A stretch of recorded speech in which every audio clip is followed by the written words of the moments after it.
Hello, Bob. Welcome. How are you? This is my first interview ever. Oh, yeah? Well, online, or I guess ever. So you're like the test run.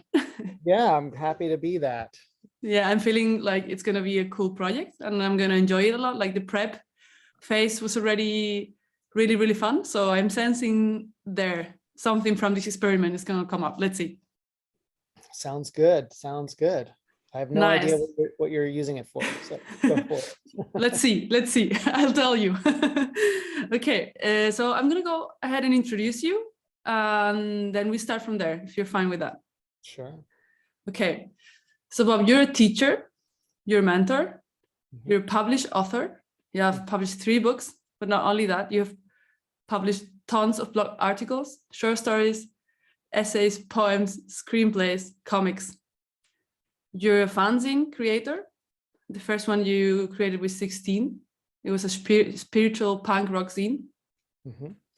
You write a newsletter, a weekly newsletter called The Hype Bunny. We will get into that later. And the newsletter covers productivity, creativity, and from a spiritual and socioeconomic perspective. So exciting. Mm-hmm. You're a blogger. We've mentioned that already, kind of. You used to manage a magazine called, you were the managing editor of a magazine called Parabola, which is super cool. And you're a yogi, and you're also a PKM teacher, mentor, and enthusiast. Am I right? That is pretty comprehensive. Yeah. Yeah, that's cool. Yeah, amazing. Like putting this list together, I have done like a mind map of Bob. It was quite cool. That's not even getting into the Chinese body work and the surfing and all that. Exactly. I feel there's more to Bob than what I've be able to list here in this little mind map. So where are you, Bob, right now? I'm in Brooklyn, New York. Amazing. So I want to start by going a little bit into PKM, and that's not the only thing we're going to talk about, although we would love to do that. I've heard you say you've talked in parties to people about this. Like you go to the kitchen and talk about personal knowledge management to them, and I'm interested in that, in how these party conversations go with people. Mm-hmm. But I was wondering, because you've been a writer for forever, right? Like you here, I read in your website, the first scene you created, you were 16. So I'm wondering how, when, and like, how did it happen that you discovered personal knowledge management? Mm-hmm. And I guess you were doing it before you really discovered it as a thing that you found on the internet. But I was wondering, like that process of discovering it and things clicking, how was that for you? And how did you arrive to this world? Well, funny enough, the first thing I actually wrote was when I was like 6 or something like that. I remember I wrote a short story. It was like, we're talking 5 pages of stick figures, but it was about a boy who was running away from a ghost, a vampire, a zombie, and a mummy, I think. And he had to like jump over these obstacles, and in each obstacle pertained to the Achilles heel of the monster. Right? That's amazing. So, like, if I jumped over a wall, they would all crash into it except for the ghost. It's a bit of a video game theme going on there. Yeah, I guess it was. And I didn't have video games at the time, but I don't know where it came from. It must have come from a dream or something. But I'll never forget that I asked my mom how to spell ghost, and my mom was not a good speller, and she told me the wrong way to spell it. So when I handed it into class, I got like a little red mark on the word ghost because my mom told me the wrong spelling. Oh, that's very funny. So you were a writer like really from childhood, like there's really something that has been there. Yeah, really early. I would not really, I guess, journal in some way. I remember because I remember which house I was in when I was doing it. So it was before, must have been 1st or 2nd grade. I had a little notebook by my bed, and I would write who knows what in it, but we just thoughts, whatever thoughts you have as a 6-year-old, 7-year-old.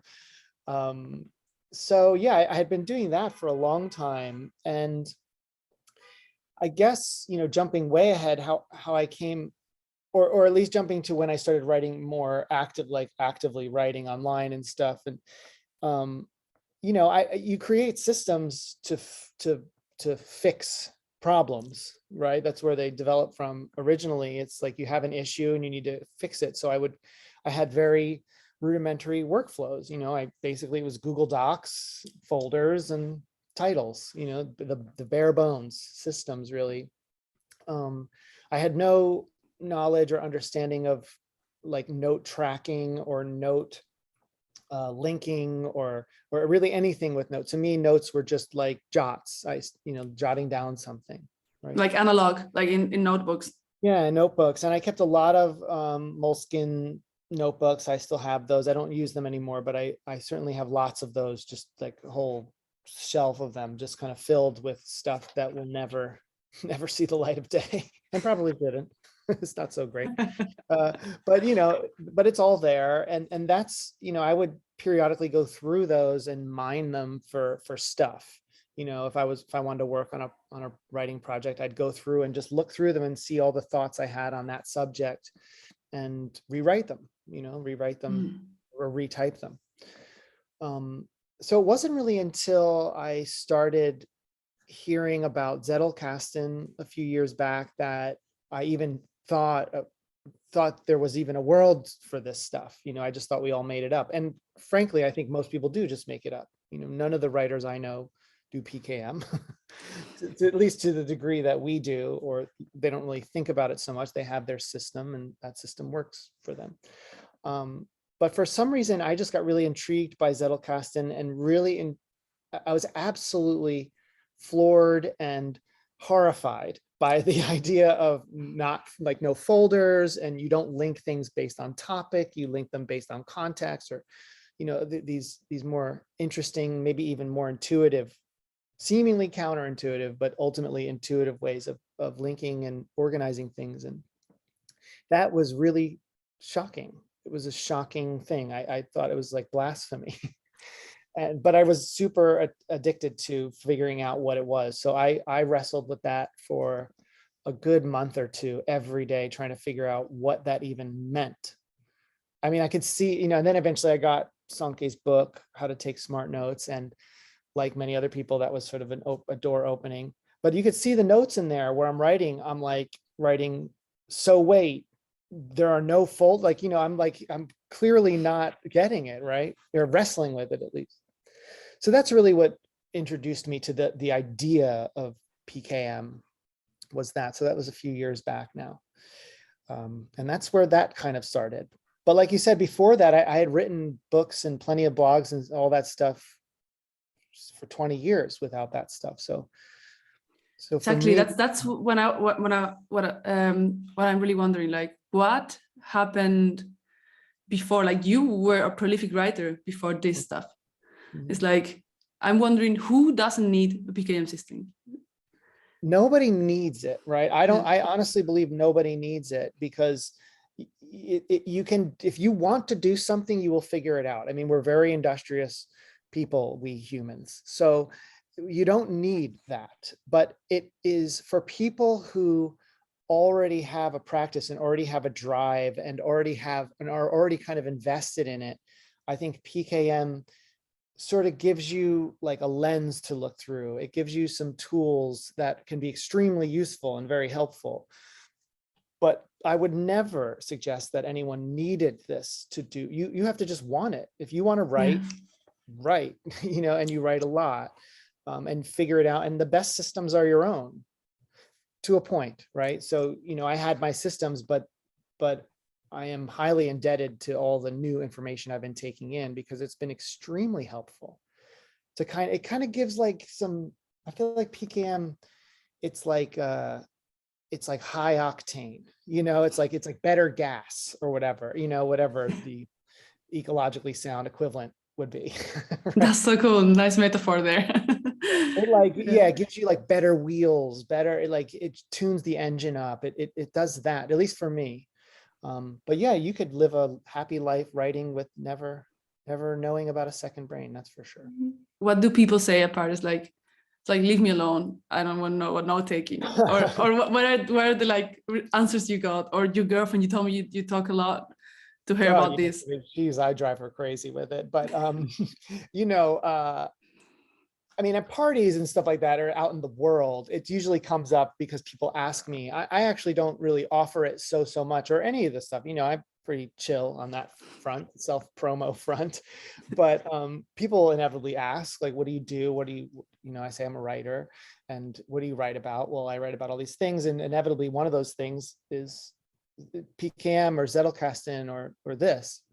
And then I have to describe it, you know, which I can see the glazing, you know, as I'm starting in, I could see them kind of going like, and like just kind of looking around. So I try to sexy it up a little bit, you know, dress it up a little bit. That's great. I have the feeling when I explain it to people, they're like, oh yeah, it sounds that there's something there that would be useful to me, but I don't know how, and I don't really understand it. Mm-hmm. Is it like the same for you? Yeah, I think, I mean, I don't know. People certainly feign interest, which is good, helpful. But the ones who I think are interested, well, let me put it this way. I am often surprised that people are interested when I talk about it, whether they're feigning interest or not, I don't know. But I'm surprised because as it's coming out of my mouth, it sounds very niche, very heady, very cerebral.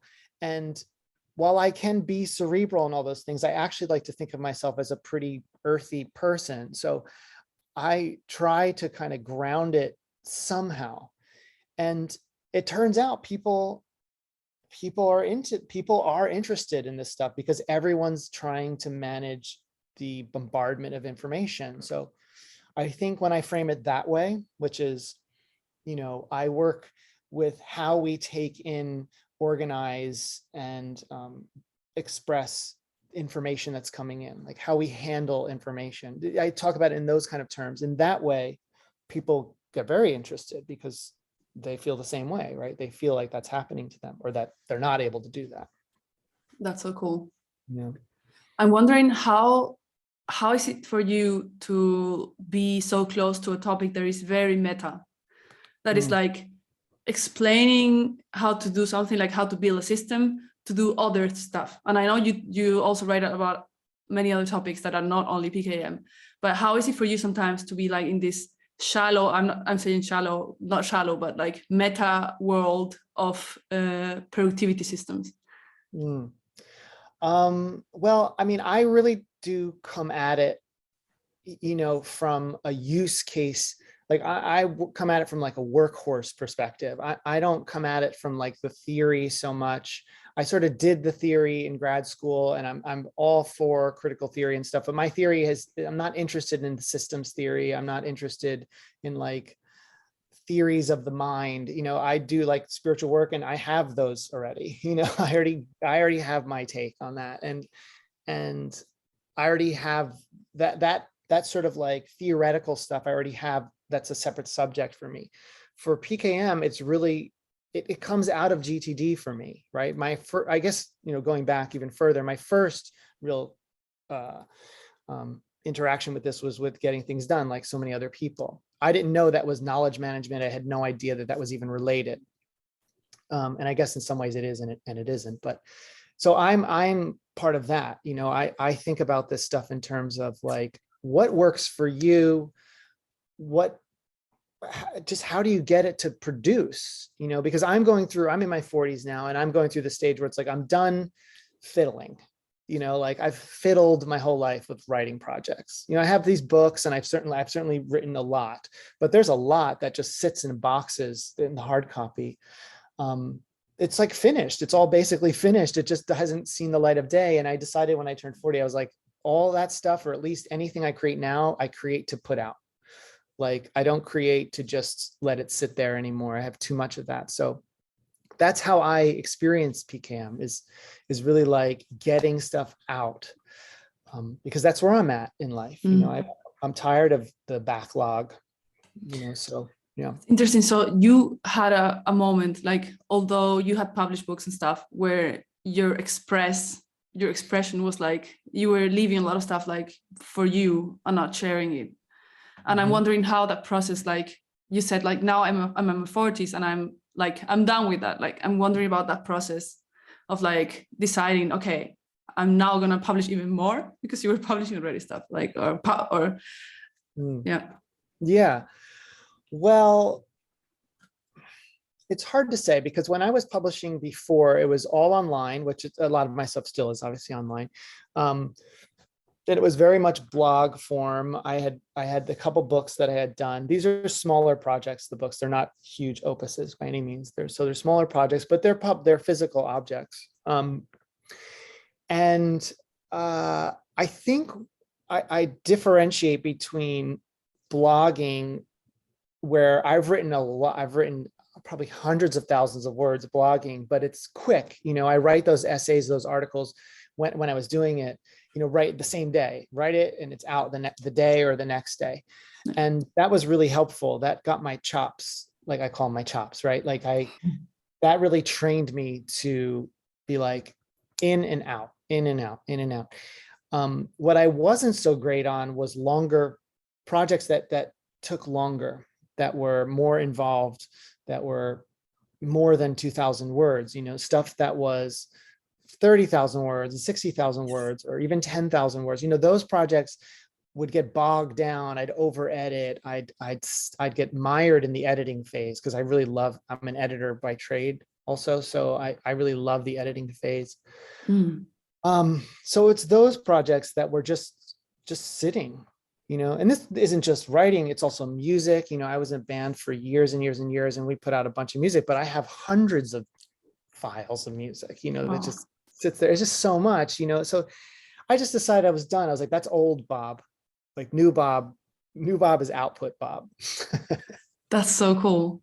And I can imagine that these new wheels of PKM have helped you do that. I'm not saying this like, tell us the advantages of PKM, but like, I'm like really imagining that, like changing that perspective and having these new ways of doing stuff. It was also a change, right? Like, you think it's connected kind of, or like, okay. Yeah, absolutely. I mean, so before when I said no one needs it, no one needs it, but like it does put the juice, it gives the juice to the project. So I for me, that's what's been so valuable about it, is that it just, all these different ideas. I mean, I have a variety of ways that I do things in this world, but in this PKM world, but they've really helped me just, I mean, quite literally organize my stuff, and keep track of things. I have logs when I'm finished writing, a sprint of writing, like an hour and a half or whatever, and I take a break, like I log what I did, so that when I come back, I'm not like, okay, where was I? I log my thoughts about what I just did. I tell myself what you're going to enjoy doing tomorrow. I leave notes for myself being like, you're going to enjoy doing this. You should try working on that project. And it's often accurate. I'm often correct about myself. So you're talking to your future self also through your systems. 100%. Yeah, I always, at the end of the day, I leave notes to myself in Obsidian, which is what I use for all this stuff. And I tell myself, like, you worked on this yesterday. You really had a lot of fun. I think you're going to really enjoy working on this and this tomorrow. So why don't you take a look at it early rather than later? I give myself little pep talks, do it earlier when your mind's ready, this kind of stuff. And that's so cool. Super helpful. Yeah. Super helpful. It sounds like a very good friend talking to you, like, hey, you got this. Amazing. Yeah. I've heard you say that you write like 10 hours a day. Like you spend 10 hours a day in Obsidian. I can, yeah, I can, because Obsidian is where primarily where I do all my work. So my work, especially writing, right? If I'm doing other things, obviously I'm elsewhere, but for writing, so when I'm on writing surges, I'm in Obsidian all day, and yeah, I could easily write, I start writing in bed. 6 a.m. I don't keep a phone in the bedroom, but I have an alarm clock so that I don't use my phone. But then when I get up, when the alarm goes off, I'll grab my phone and come in. So it's really not much different, but it just feels a little better. And I'll just start on my phone. Like I can write a lot on my phone. I can get a lot of, especially my brain is up. When I wake up in the morning, my brain is ready to output. So wow, I need a yeah. bit of that. Can you give me a little bit of that, please? Yeah, it's something I have this ability to like go to sleep, have a problem, tell myself to work on it while I'm sleeping, go to sleep and come up and have it kind of figured out.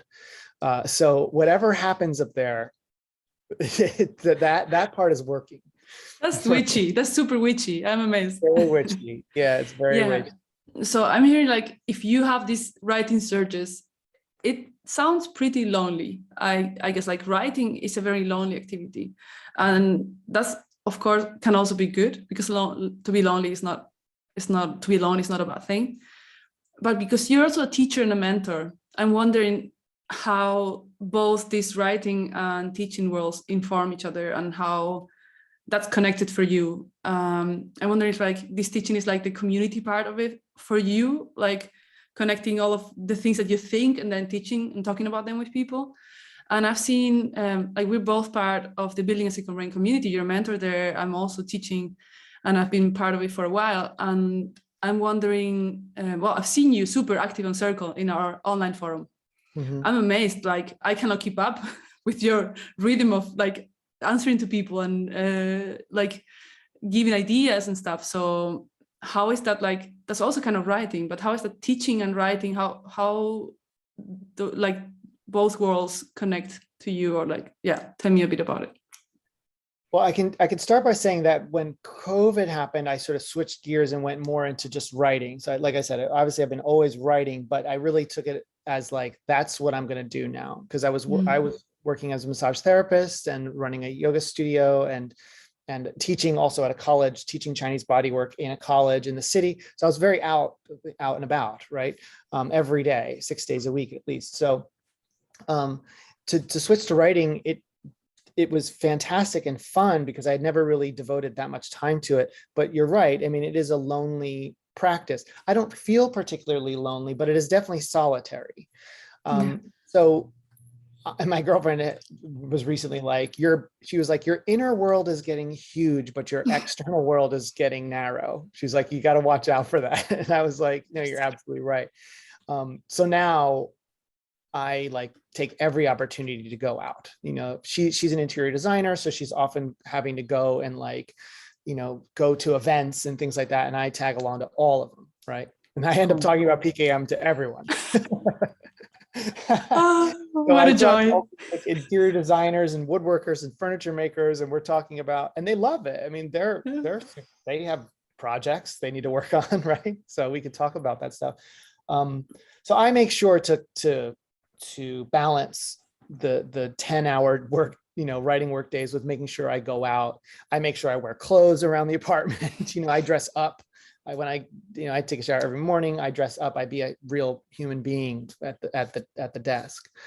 But that said, the mentoring and the teaching are like, mentoring and teaching is, a friend of mine once said, I was having a problem with this because years ago, I was online and I was on Instagram, and I had sort of built up a following on Instagram, and I was really using that as like a platform. And but I always had this problem. I was like, I don't want to be another one of those dudes who's like just like pontificating and like saying, you know, pithy teachable moments and stuff. And she was like, dude, you're a teacher, like you teach, so teach, like that's what you do. And I was like, okay, I'm in, you know, because it is what I do. It's just what I do. I love teaching. I love interacting with students. I love holding space for students. I like challenging students. I like students challenging me. I just really vibe with being a teacher, and I always have. You know, I've done it for a long time, and I just really appreciate that relationship between student and teacher. So yes, it's a form of getting myself out into the world. But it's also something I kind of have to do. And I've tried not to, like, I've tried to be like, I'm done with my hot takes. You know, no one needs to hear any more Bob hot takes. Like, I'm just going to go build a house somewhere. And it's really hard for me, you know, and I've tried. It's on the docket. You know, I have it. It's on the list, is to just go build a house and shut up. But I find it super funny, like that you like tried to go and do other stuff, but you have embraced it now. Like, I'm a teacher. I have to bring the hot takes. I have to. I, for better or worse, am that guy. Like I am, if I build a house, it's going to be a house, it's going to be a retreat center. Like I have to teach, like I can't not do it. That's so cool. And I can really see it when I have seen you like live. There's an energy you create. And I've read, I was on your website, of course, preparing for this. And I went to a page called Thank You. And you write, that's the only thing that's on that page is like, you're special and deserve love. And I think that could be the motto of your teaching. Like, I think you make people feel special when you're teaching, and like what you said of holding space and feeling like making them feel comfortable and welcome. And also part of it, and you say like jokingly, like the hot takes, Bob hot takes, but I think that's one of the special things from your teaching. Like you really make everyone feel safe and also welcome to say whatever they want to say. And what you said about challenging, right? Like you let people and students challenge what you say, and you don't want to be like right about everything you teach. Yeah. I mean, humility.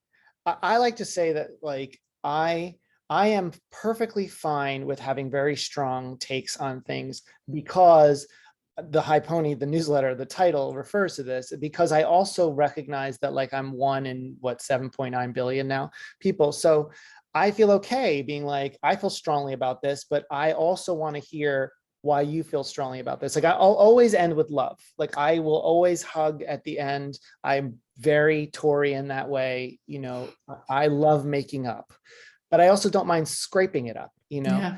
Yeah.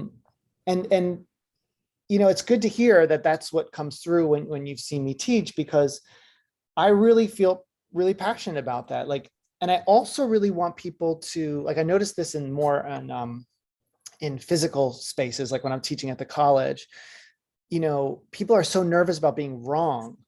And if they get a wrong answer on a quiz or on a final or midterm or whatever, and I would always, every time we'd get I'd grade the finals or the midterms, I'd hand them back, we'd go through them, and I'd make sure we were laughing about the wrong answers. I'd call people out who gave like just answers that were so wrong. It was like, what were you thinking?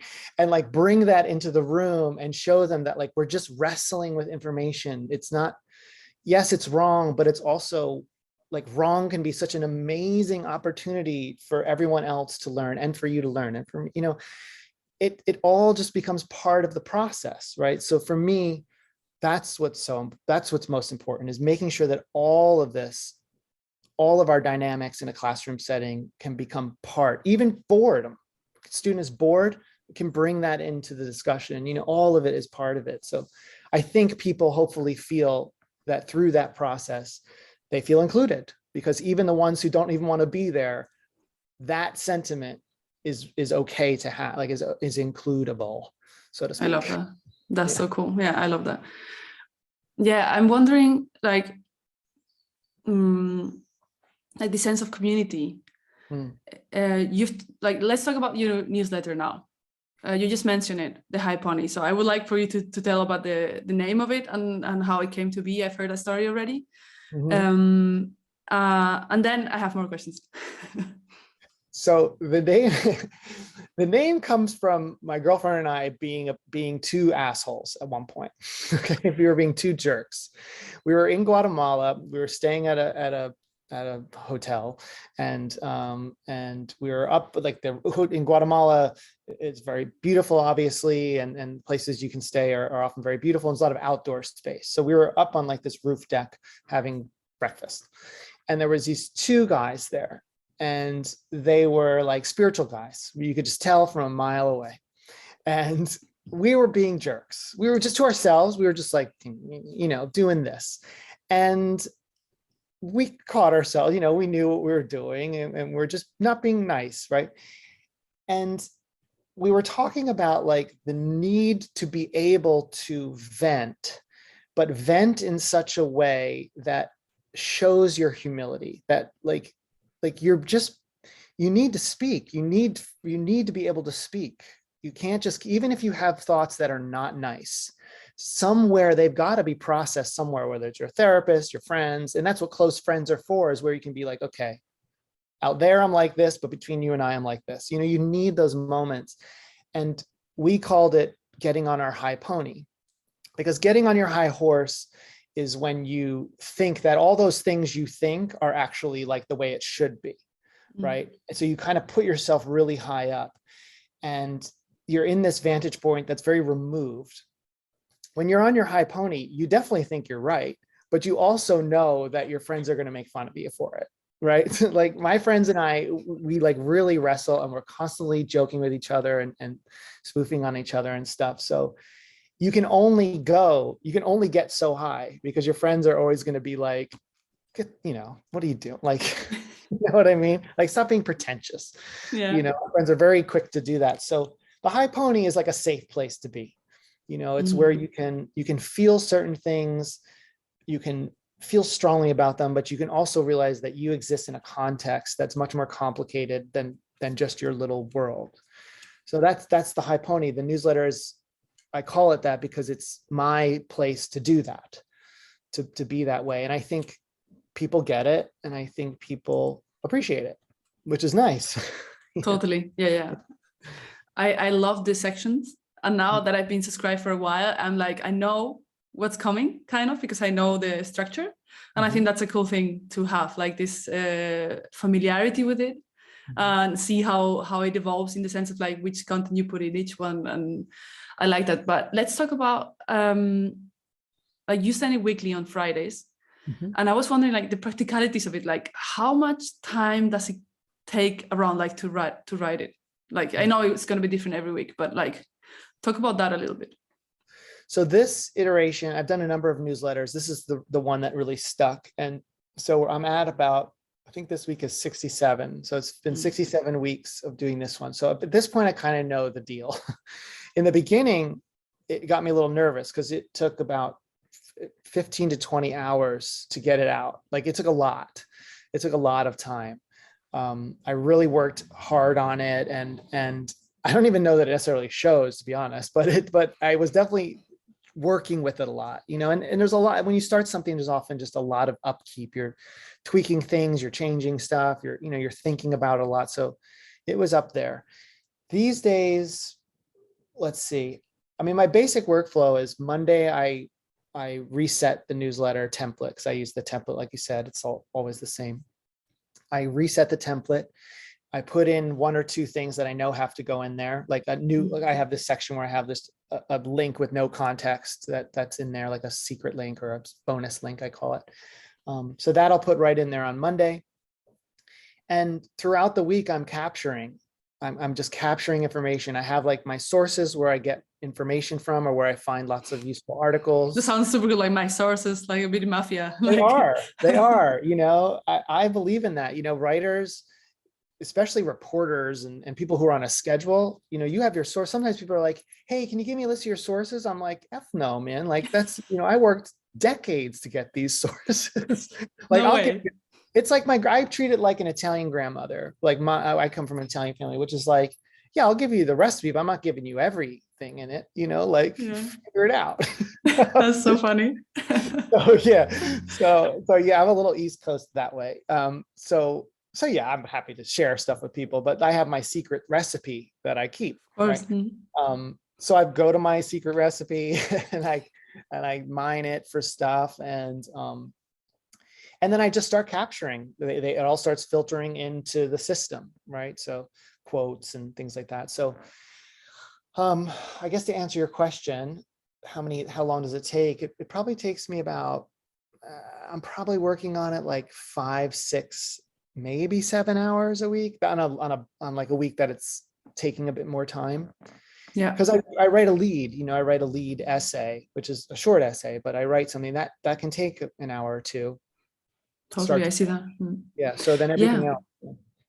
It's interesting because you send it on Fridays, and then starting Monday, you're working on it again. So it's like you don't have almost like only the weekend as a break, and then it's like that work starts again. And you said, well, the topics of the newsletter are creativity and productivity from a spiritual and socioeconomic perspective. But you said that you're also loose with that. Can you tell, Yeah. can you tell a bit more about that? Like, in a sense, like, you know, the topics are that, but you give yourself freedom to go other routes if you feel like it. And and one thing I've heard you say is like, you wanted it to be PKM and spirituality, but that didn't go well, like that setting that, or you wanted to be that guy, like spirituality and PKM. Can you talk a bit about that? Well, yeah, I mean, that's a lifelong thing, right? I'm adopted. I was adopted when I was very, very like, weeks old. I've always had this sort of thing of like, who am I in the world? Like, who am I? Right? Like, people, I know so many people who are known for their thing. Like they're the this person, they're the that person, they're well branded. And I've never been able to do that because I am just super, super curious about so many things, but not just curious, like I have to do them. If I get interested in something, I can't just like read about it. I have to go join the club, go to the meetings, become it, do it for 3 years. Like, it's just who I am. And I've done that with so many things. So I have tried over the years to really like hone what I speak about. And at some point I realized that while I can do it, I just think I think I decided that I was just going to let my interests and myself be the theme. So yes, I write about these things, but they're really just because that's what I'm interested in. I don't really choose to write about them. It's just I am interested in these subjects. And whether the newsletter leans heavier on one side or the other just depends on where I'm at that week. And I also think, just a credit to myself, is that I've had a lot of experiences and I have a lot of interests. So I think I have a right to bring them in, and I think it also helps make the subject more interesting for people. Like, there's 4,000 white guys writing about PKM right now, more, 4 million probably, like, do you need another one? It's like, maybe, but what if you had one that wrote about it from like a socioeconomic or spiritual or leftist, like, that to me is interesting, and those are my interests.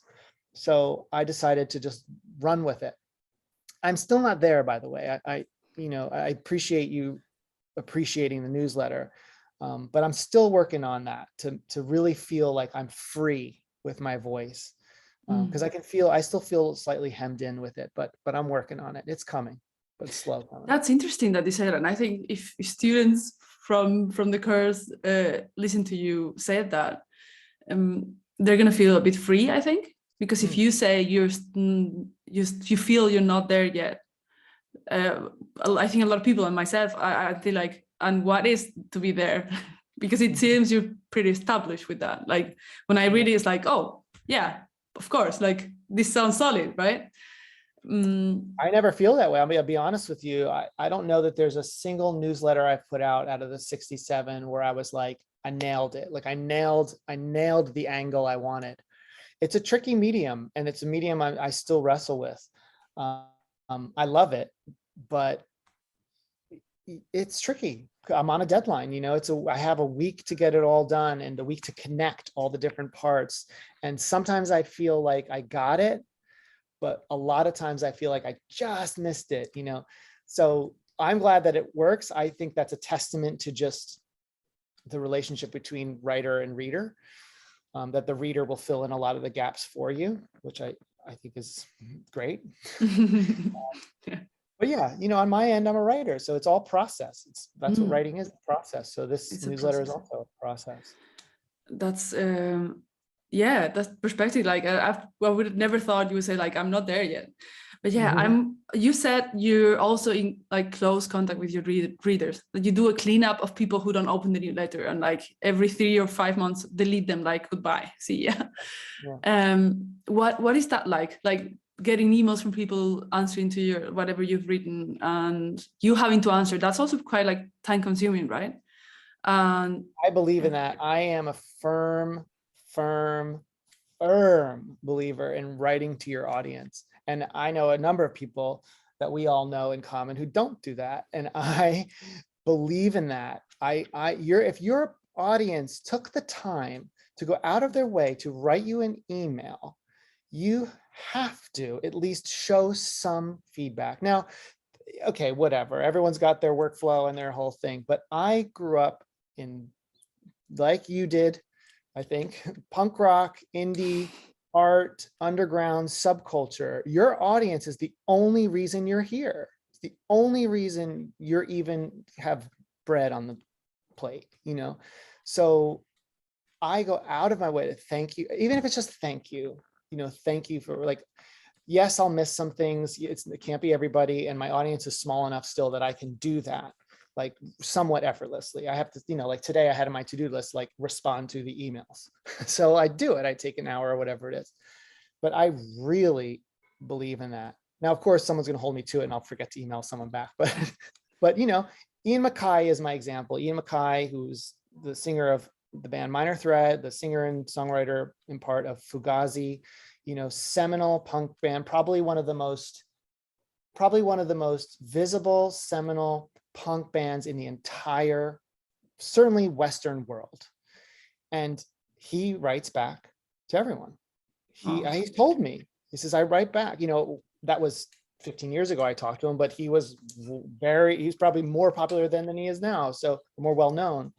And he said, I write back to everyone, you know, and I really was like, that's what I do.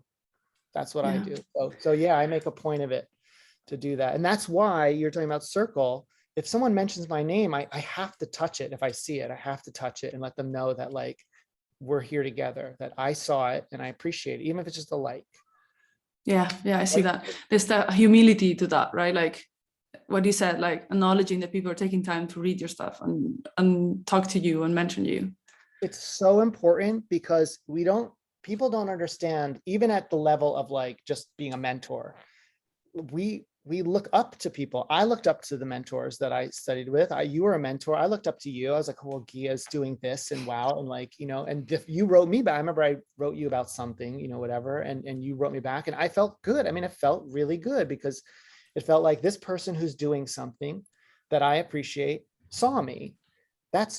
I mean, I can probably count all the times that's happened in my life where I reached out to someone who I didn't think would see me and saw me. And it was like, okay, I can do this. Like, it's huge. Do never underestimate that little touch point with a fan or someone who likes your work.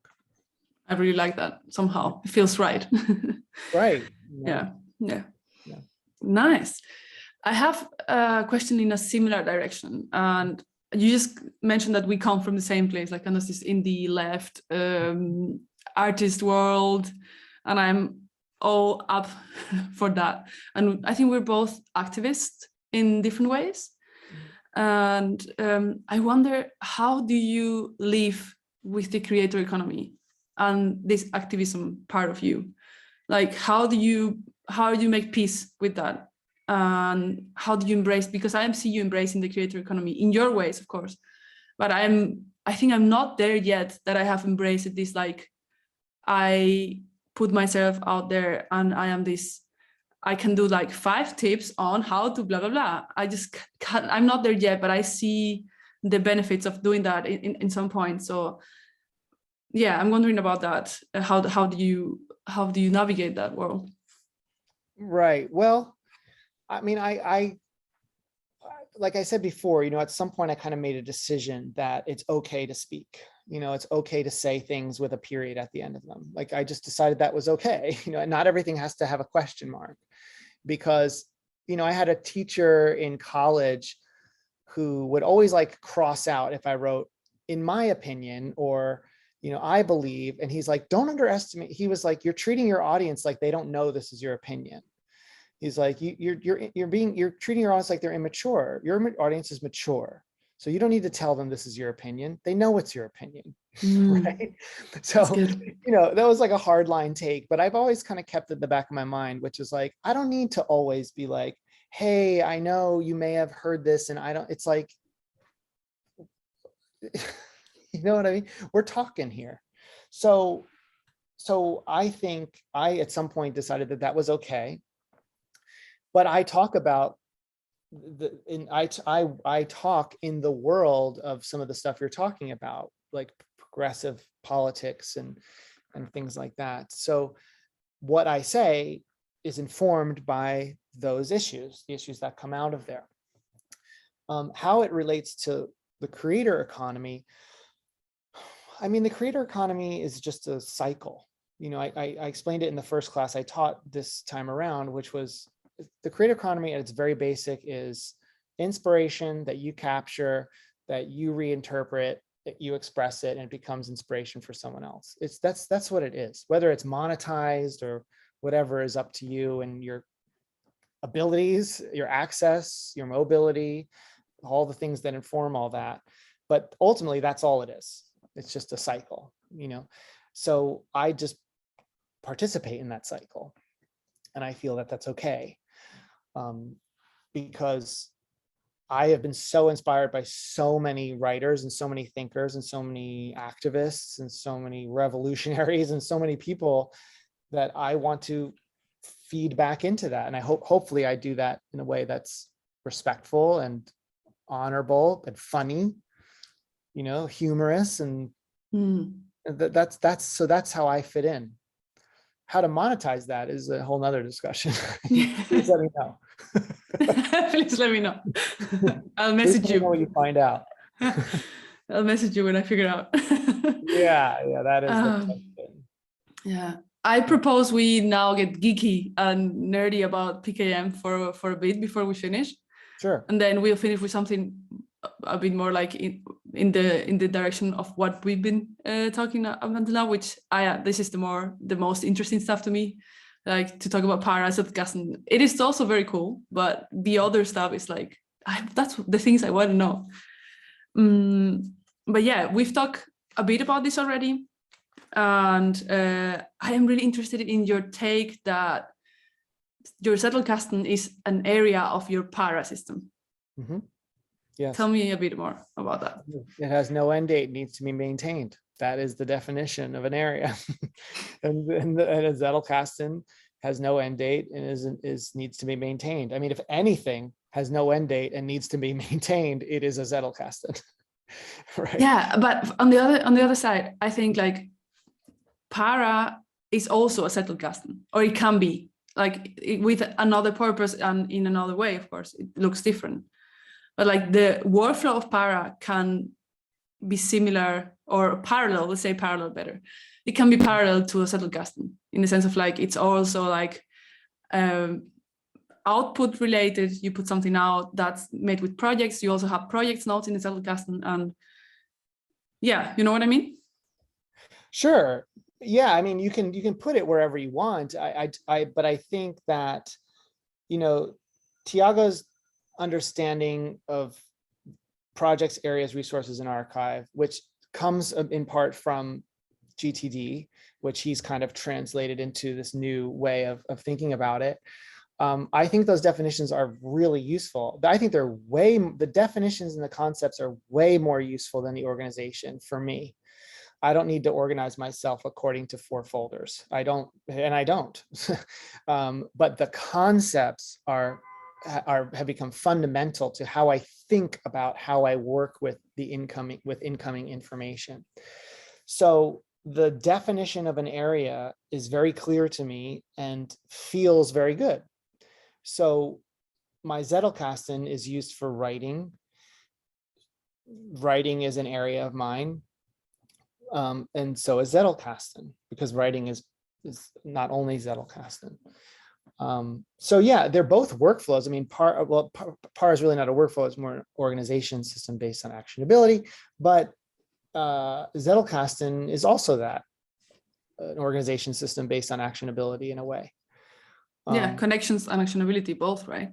Yeah, but PAR doesn't go in Zettelkasten, because Zettelkasten isn't a second brain.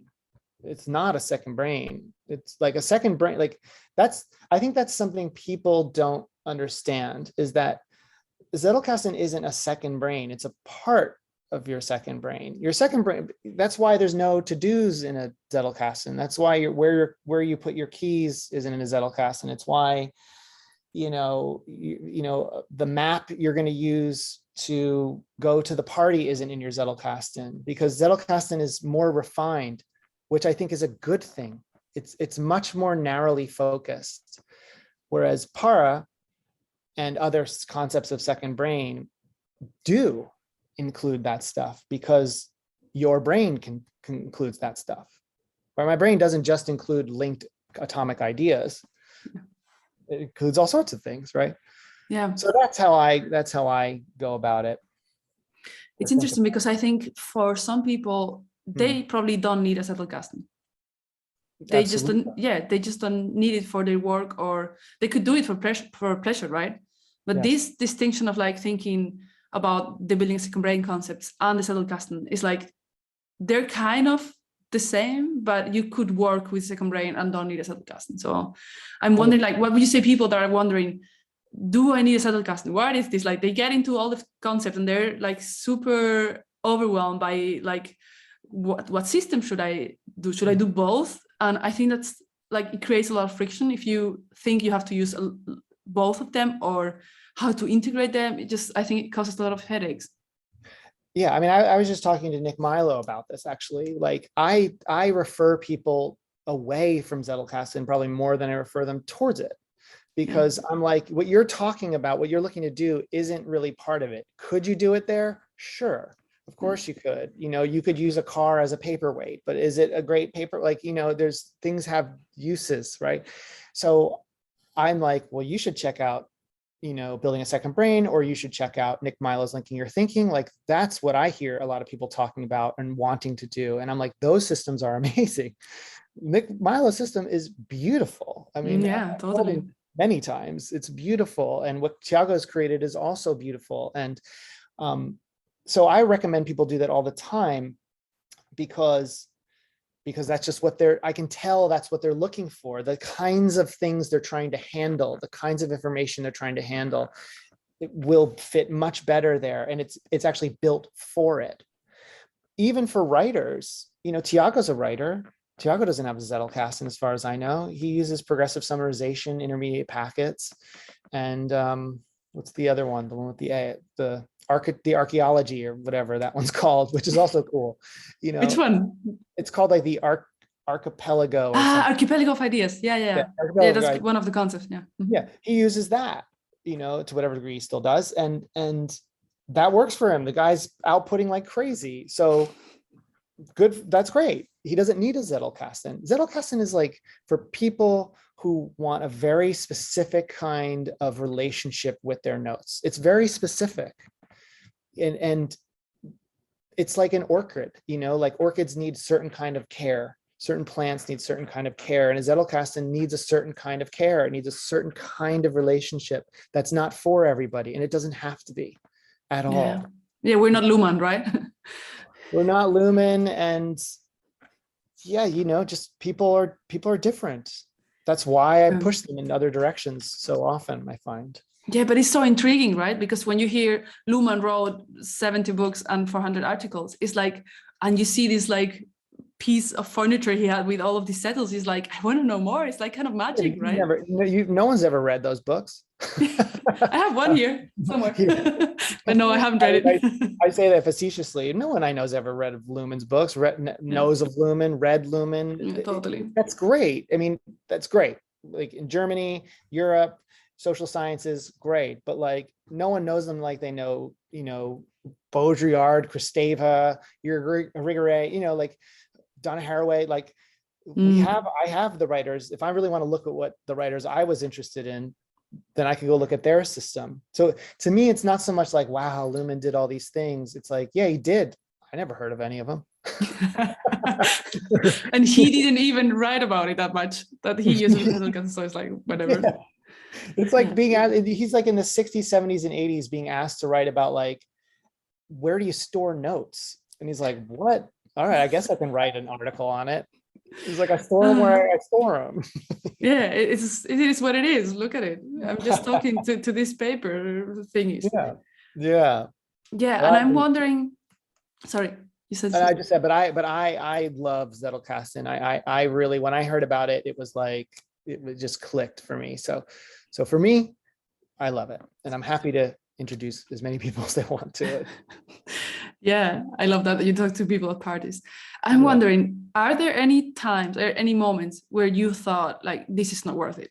All of this note taking is just not worth it. I don't want to put any more time into it. I just want to write and do the thing, but I'm tired of this. Mm, I think I only really experience that when I find myself trying to reinvent the wheel. Like, I don't like, you use Notion for a while and then you're like, Notion doesn't really feel like the right thing. I'm going to move over here. Or you use this one and you move. In those moments, I think, like, what a bummer, like, I mean, the thing about PKM, it's a double-edged sword because great, great, great area to be thinking about and stuff. But PKM has an Achilles heel, and that Achilles heel is that it is about managing your workflow. So that means people are going to constantly be talking about different ways to do it. So, all these people are like, don't go down like the shiny new apps, thing, that whole thing, like the shiny new app syndrome. It's like, well, the subject PKM is about shiny new apps. It's literally about how to do things, and everyone's got a way to do it. So it's like, you can't blame people for doing that. The whole subject is about that, so you have to have like a practice with that. And so I think if I get like kind of swept up in that, sometimes it can be a little distracting. And I think, but this goes with most things. I don't love the online discourse around PKM so much. I don't like the forums and things like that. That if I spend time in there for too long, I start to think like, I want to get as far away from this as possible, because you have all these people talking about the way it should be done. I mean, even I have thoughts about the way it should be done. And you're like, yeah, but I've been writing for not just me, like other people too. Like, I've been writing for 20 years. I never heard about this stuff. Like, what have you done? You know, you know what I mean? You get into, like, what have you done? You wrote a couple blog posts, big deal. Like,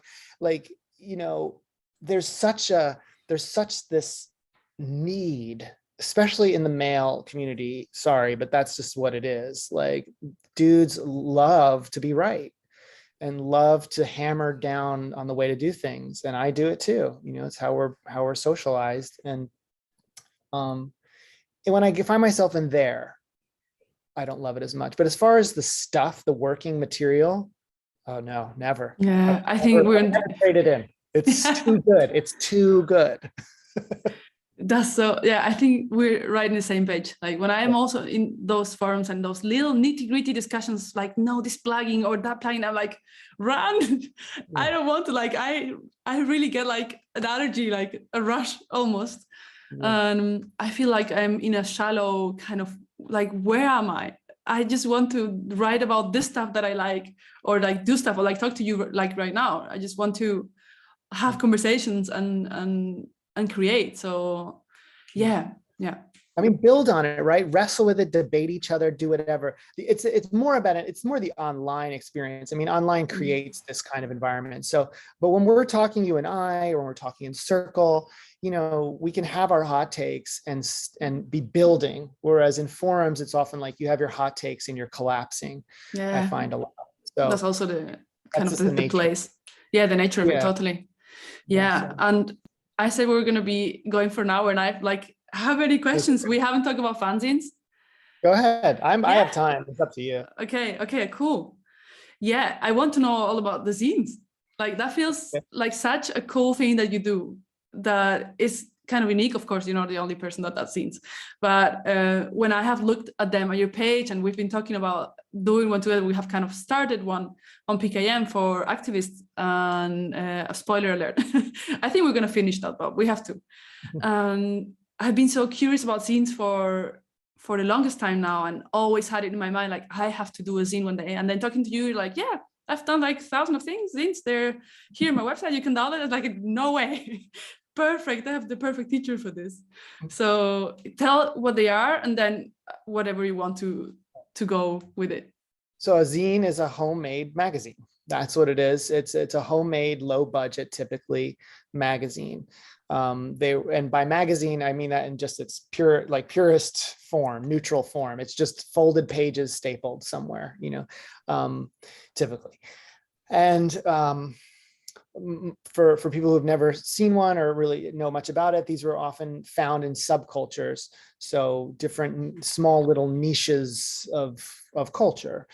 And they come about as part of, they come about organically, but they come about also out of necessity, because when you're in a subculture, that's so refined that no one beyond outside your bedroom and like 30 other people know about it, there's no information. So to share information back in the day, this was one way to do it: create broadsides, zines, little newspapers, and kind of like grab the means of production, right? The Marxist thing. So to me, zines, I got into zines early. I was never super prolific with zines. I've made a bunch of zines, but I was never like, I never had a every month coming out with a new zine. I was never very good like that, but I certainly did my fair share of them. And I certainly bought and read my fair share. There's a whole, looking at a stack of them on my shelf right now. Cool. But to me, it all goes back to those early days where it was just like, oh, I can write stuff and I can put it out, and it's like, it's physical. The physicality of the zine was so important to me. Like I have them online digitized now, but all those zines online are physical, were physical copies first, and I ran 100 of them or whatever, printed 100 of them each or whatever it was. But just, I mean, you're part of a conversation that feels kind of secret, that feels kind of not being looked at by other people. It feels cozy and informed by people that you understand. So when I would go to shows like indie shows and punk shows and hardcore shows and stuff, zines were just part of that culture. You couldn't go to a show without zines, and you'd wait for your, someone you didn't know lived in Oklahoma, had this zine that you waited for every month, to see it. And then you go to a show and all of a sudden there it is, someone's selling it out of a shoebox. And it's so exciting. It was so exciting. Or, I still get zines mailed to me for free. Like people just know me through that world and will mail me their zine, and I'll get a zine every couple months now, not so often. And it'll be a zine of album reviews, or a zine. I get someone mails me a zine of zines, a zine review zine. So it's just reviews of zines, and it's only like 3 pages. It's nothing. It's small, but it's great. I don't know any of the zines in there, but I love getting it. So for me, yeah, it was all about that. It was like, it's all just goes back to this DIY sentiment, that Ian Mackay was talking about before. It's all this, like, if it's not available, then make it, right? If you can't play your show at the local club, then do the show in your mom's basement. That's what we did. If you can't find an interview with your favorite band, go interview them and type it up and put it on a folded piece of paper and sell it for $1 or $5 at a show, right? That's, you just, yeah, so that's what it is. So today, even today, I still think in those terms with regards to everything I do, not just and zine. that shows for sure, like just in make your blog post. Just create it out there, create it. That to me is the creator economy, right? Beyond the whole cycle thing I'm talking about. It's like, if you want something, you don't see it, make it, It's a place I want to be. When you talk about that, like, I want to be in that bubbly, creative world where it feels like it's cozy, it's safe as well. And it just makes me happy and warm inside somehow. And I've been like also to a lot of protests here in Germany, climate change, veganism, animal rights, and feminism. They're there as well. They're part of this communities, and you get this little zine about trans rights, and it's like stuff you can Google, but someone really took the effort of putting that together and showing it with their perspective, and it feels super special. I learned about like the concept of gentrification from a zine.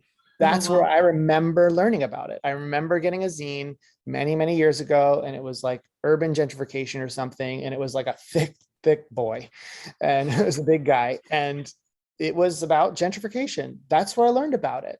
It was through a zine, not through some New York Times article or something like that. It was through a zine, stapled, all kinds of messed up looking. And half of it was probably, plagiarized. Like, who knows? It was just stuff. It was information. And that's where I learned about it. I remember it's where I learned about renters' rights. It's where I learned about like a lot of queer issues, was all coming through zine culture. Yeah.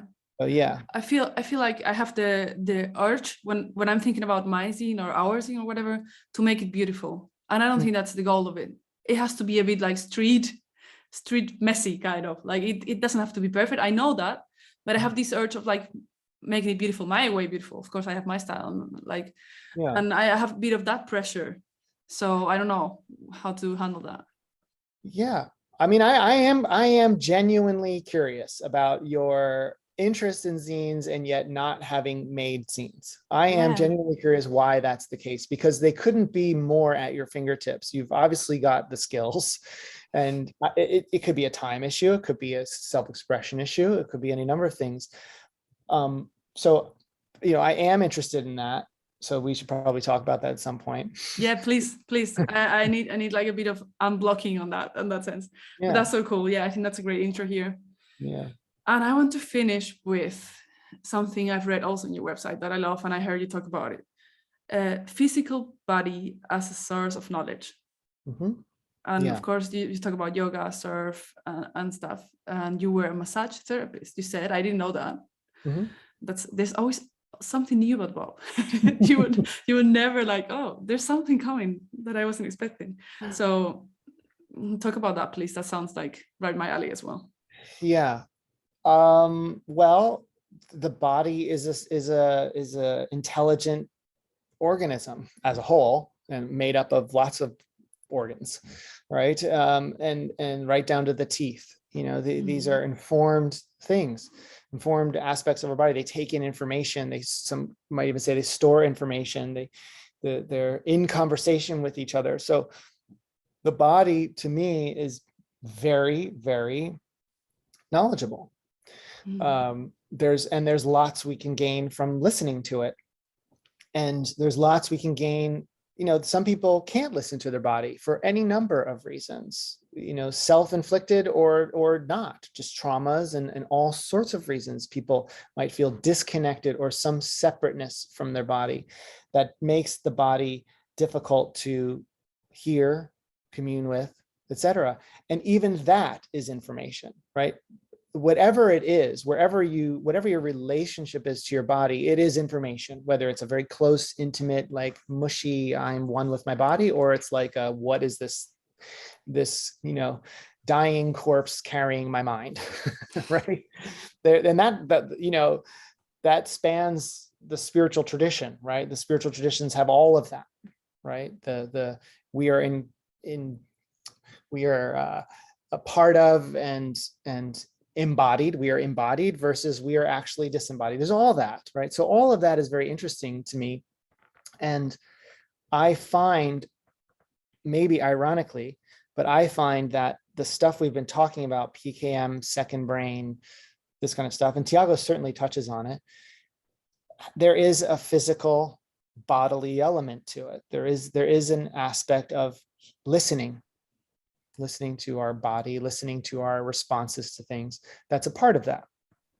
And each person, like I said, each person will relate to that listening differently, but it never goes away. It's always there. So, I am of the belief that regardless of where we start as consciousness or a spirit or a soul or whatever, we are embodied. That etheric being has decided that this is important enough to take a subway stop in the body, right? So I think there's a relationship there that would be worth exploring. So that's how I come to it. And I've done different practices and stuff that involve that, with yoga practice and the Chinese body work and surfing, all the things that I do that are physically related.